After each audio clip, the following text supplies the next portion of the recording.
আসসালামু আলাইকুম, কেমন আছেন সকলে?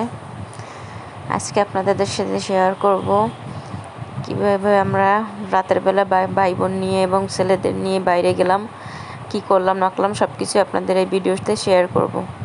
অবশ্যই সকলের সঙ্গে থাকবেন। এই যে আমরা চলে যাচ্ছি রিক্সায় করে, আসার পরে যে ও একে একে চলে যাচ্ছে একটি দোকানে।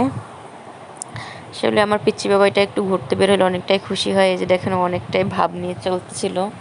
তারপরে আমরা এখানে নান রুটি এবং গরুর মাংসের কালাবুনা বট এগুলো খাচ্ছিলাম।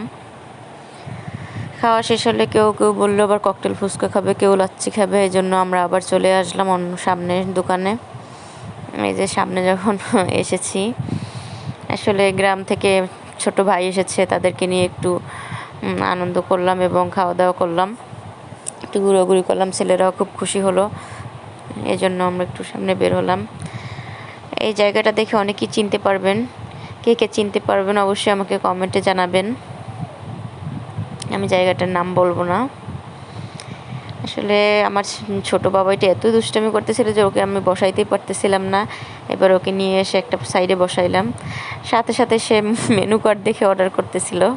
আপনারা খেয়াল করবেন যে মেনু কার্ডটা দেখে ও অর্ডার করার জন্য খুবই করতেছিল। তারপর ওকে বললাম, বাবা তুমি কোনটা নিবা? ও আমাকে দেখাতে আমি বললাম, আচ্ছা ঠিক আছে, চকলেট লাচ্ছিটা ওদের জন্য অর্ডার করে দিচ্ছি। চকলেট লাচ্ছিটা ওদের জন্য অর্ডার করে দিলাম এবং আমরা ফুচকা অর্ডার করলাম। ওই টেবিলে বসেছিল আমার দুই ভাই এবং আমার ছেলে, বড় ছেলে কিন্তু আমার এই যে আমার বড় ছেলে। এই যে এবার চকলেট লাচ্ছিটা এসে গেছে, যে বড় জন নিয়ে যাচ্ছে ওই টেবিলে এবং ছোটো জন্য একটা দিয়ে দিয়েছি। ও একটু একটু খাচ্ছিল, বেশ ভালোই লাগছিল আমার এগুলো দেখে। ওর একটু খাওয়া দেখে আমার খুব বেশ ভালো লাগছিল। আমার বড় ছেলে নিয়ে যাচ্ছে ওই টেবিলে, একটু একটু করে খেলো এবং এখন দুষ্টামি করতেছিল, কারণ আমাদের ফুচকাটা এখনও আসেনি। এই জন্য ওর লাচ্ছি শেষ করে একটু খেয়েছে, বেশি খাইনি। তা আমরা খেয়ে ওকে দেখেন, তার সানগ্লাস কিন্তু সাথে থাকবেই এবং সে কখনো উল্টো কখনো পাল্টা সবভাবে দিচ্ছে, আবার কখনো বুকের ভিতরে রাখছে। তার সানগ্লাস থাকতেই হবে।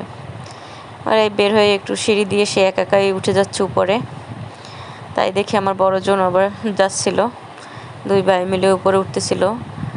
ওদের মামা ডাক দিল, মামা আনতে গেল।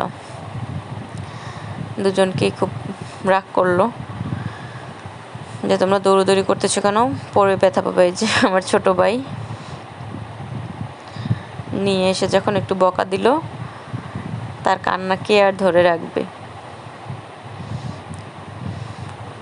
এই যে সে খুবই কান্না করতেছিল। আপনাদের যদি ভিডিওটি ভালো লেগে থাকে অবশ্যই লাইক কমেন্ট শেয়ার করবেন, একটি লাইক দিয়ে আমার পাশে থাকবেন।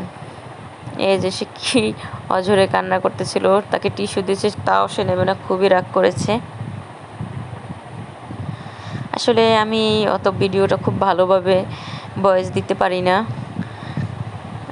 ভুল ত্রুটি হলে আপনারা ক্ষমা করবেন এবং অবশ্যই সবাই পাশে থাকবেন। এই যে আমাদের ফুচকা খাওয়া হয়ে গিয়েছে, তারপরও সে ওই যে দই তারপর এগুলো খাচ্ছিল। ওই টেবিলে আমার ছেলে টিস্যু নিয়ে দুষ্টুমি করতেছিল এবং আমার দুই ভাই টক নিয়ে চিয়ার্স করতেছিল। আমরা আবার সেই ফাঁকে একটু ভিডিও করে নিলাম। আর একজন তো চামচ দিয়ে দই খাচ্ছে, কখনো টক খাচ্ছে। এই যে এবার দই তো সে শুধু খাবে না, মনে হয় জানি সে গ্লাসটা বাসায় নিয়ে আসবে। এই যে আবার কিছুক্ষণ মুখ মুছতেছিল, খুবই আনন্দ করতেছিল বাইরে গিয়ে। আমারও বেশ ভালো লাগলো যে রাতের বেলা ছেলেদের নিয়ে বের হলাম, ভাই বোনদের নিয়ে বের হলাম। সবাই ভালো থাকবেন, সুস্থ থাকবেন। আল্লাহ হাফেজ।